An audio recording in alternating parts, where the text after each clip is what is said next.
Hey, this is Ian X9. This is my complexity assignment. First off, we'll just run the unit tests that were provided that are right here.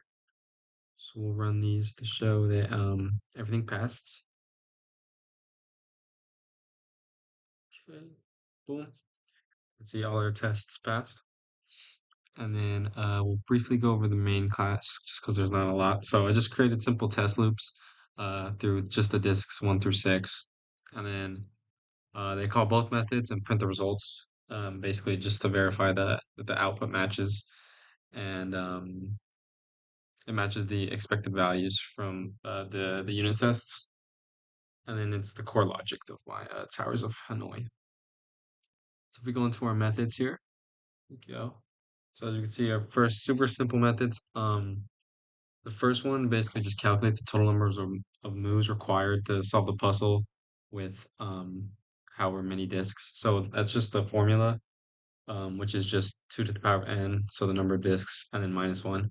So, I mean, if we have like 5 disks, it's just 2 to the fifth power, which I believe is 32, and then minus 1 is 31. So, again, super easy. I used bit shifting right here just for the better performance. Um, the L can just handle, it helps, it's easier to handle the large numbers, and then basically just to subtract the one disk. So it just makes it a little simpler instead of using math of how, in my opinion. And then pretty much the same thing for the number of moves. Um, so this is just for the specific disk, right? So um, uh, again, so if formula is 2 to the power of the disk number minus 1. So again, if it's 5, 2 to the power of 4, which equals 16 moves.